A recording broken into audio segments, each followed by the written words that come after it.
আমার প্রিয় আত্মা, একজন সাধক জিজ্ঞাসা করলেন, ক্রোধ থেকে বাঁচার উপায় কি? ক্রোধ আসলে যখন আমি ক্রোধ করি, তখন আমার সমস্ত শক্তি যেটা সাধনা দ্বারা আমি অর্জন করেছি সব নষ্ট হয়ে যায়। এবং ক্রোধ করার পরে যেন মনে হয় আমার যে স্নায়ুতন্ত্রগুলো আছে, শারীরিক যে বল এর আগে একটু ছিল, সব কিছু যেন নষ্ট হয়ে গেছে। পুরো শরীরটা যেন কাঁপতে থাকে, নিজেকে যেন সামলিয়ে রাখতে পারি না। এর একটা উপায় বলুন মহারাজজি। মিত্র,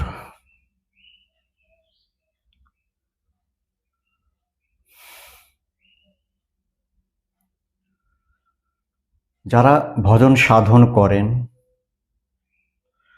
তাদের মধ্যে ক্রোধের মাত্রাটা একটু বেশি হয়। কারণ যখন আমরা জপ করি বা ধ্যান করি বা গুরু নির্দিষ্ট কোনো পথ অবলম্বন করি, তখন ঈশ্বরীয় শক্তি বা গুরু শক্তি আমাদের মধ্যে প্রবিষ্ট হয়। সেই শক্তি কিন্তু সাধারণ শক্তি নয়, পরমাত্মা শক্তি। সেটা মানব ঊর্জার একটা সাগর, তার মধ্যে প্রবেশ করে। যদি প্রকৃতপক্ষে তিনি সাধক হন এবং গুরুনিষ্ঠ হন বা সাধনানিষ্ঠ হন। এখন যখন সেই শক্তিগুলো আমাদের মধ্যে প্রবেশ করে, তখন আমাদের যে স্নায়ুতন্ত্রগুলো আছে, সূক্ষ্ম শিরা উপশিরাগুলো আছে, সেগুলো কমজোর থাকার কারণে, সেগুলো দুর্বল থাকার কারণে, ব্রহ্মচর্যের অভাবের কারণে সেই স্নায়ুতন্ত্রগুলো আমাদের এই শক্তিটাকে ধরে রাখতে পারে না।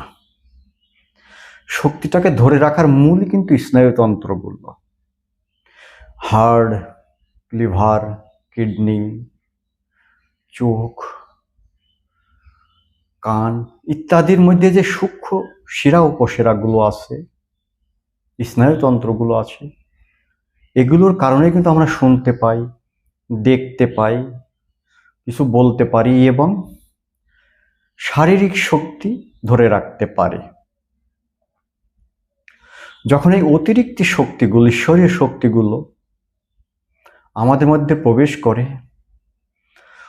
তখন এই স্নায়ুতন্ত্রের দুর্বলতার জন্য সেই শক্তিটাকে আমরা ধরে রাখতে পারি না, যার কারণে সেটা ক্রোধ রূপে বেরিয়ে আসার চেষ্টা করে বাইরে।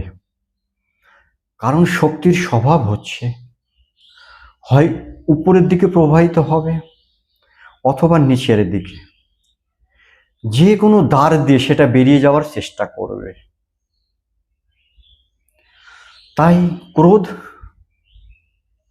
সব থেকে প্রথম দ্বার এবং সহজ একটা পরিচিত দরজা। কারণ ক্রোধ আমাদের একটা স্বভাব, আর যেটা আমাদের স্বভাব হয়, শক্তির অপচয়ও সেইটা দিয়ে খুব সহজেই হয়। তাই যখন ক্রোধ হয়, তখন যে শক্তি, বিশ্ব শক্তি, ঈশ্বরীয় শক্তি আমাদের মধ্যে ছিল, যেহেতু শক্তিটা বিশাল, তাই ক্রোধও খুব বিশাল মাত্রায় হয়, যার ফলে ঈশ্বরীয় শক্তি তো নির্গত হয়, আবার যে শক্তিটুকু আমাদের ভিতরে ছিল সেটাও নষ্ট হয়ে বেরিয়ে যায়। তার ফলে আমরা খুব দুর্বল হয়ে পড়ি, আমরা অস্থির হয়ে পড়ি, আমাদের মধ্যে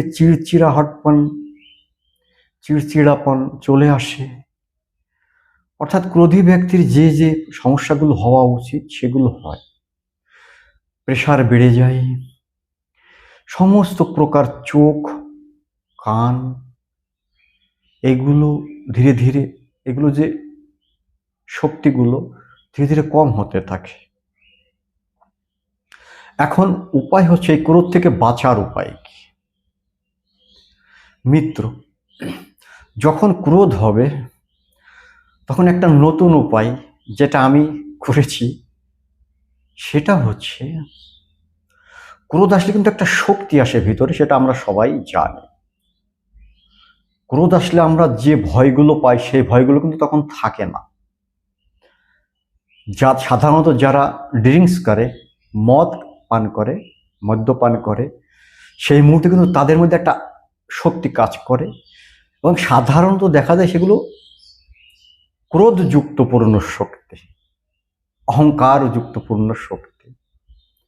তখন কিন্তু এমনটা নয় কি, তখন তিনি যে কাউকে যে কোনো কথা বলতে কিন্তু ভয় পান না, ওই নেশার ঘোরে। কারণ প্রচুর শক্তি তার মধ্যে সেই মুহূর্তে বর্তমান থাকে।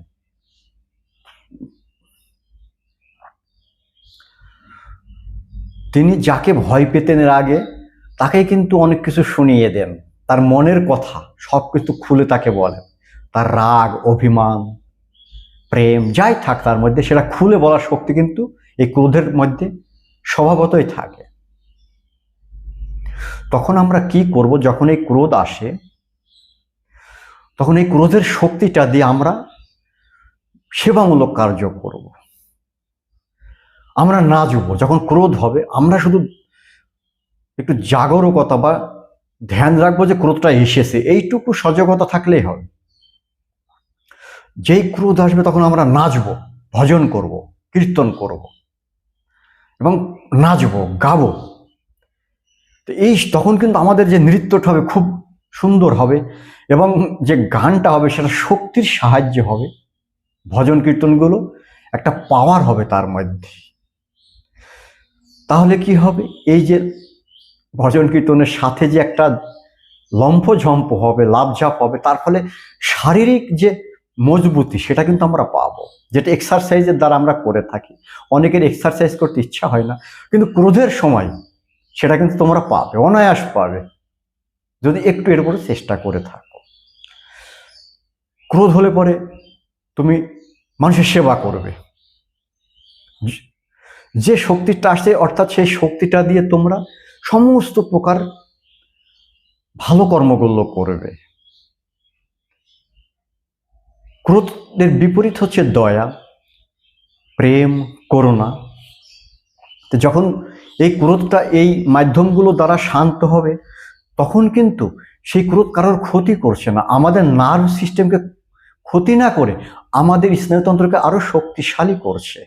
কারণ আমরা এক্সারসাইজ করে নিলাম, ভজন কীর্তন করলাম, অন্যান্য কাজগুলো করলাম, কিন্তু সেই মুহূর্তে চুপ থাকতে হবে,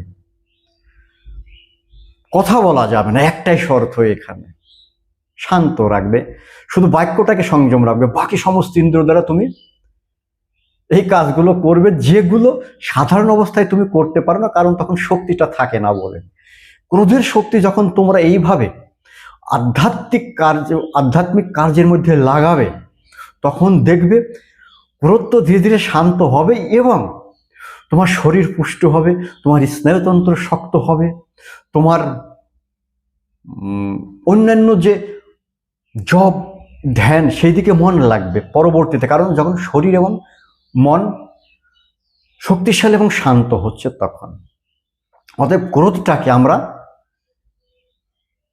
যদি এক্সারসাইজকে রূপে নিই অথবা আধ্যাত্মিক হিসাবে গ্রহণ করি, আধ্যাত্মিক মার্গের মধ্যে যদি এই ক্রোধের শক্তিটাকে নিয়োজিত করি, কিছুদিনের মধ্যে তোমরা দেখো, মাত্র 3 মাস এই অনুশীলন করে তোমাদের মধ্যে একটা খুব সুন্দর একটা তোমরা একটা সমাধান পাবে ক্রোধ থেকে বাঁচার, এবং এর পরবর্তীতে ক্রোধ আর আসবেই না।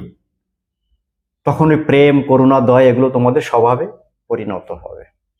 তো মিত্র, এই অনুসরণটা তোমরা করো। আজ এটুকুই। জয় গুরু।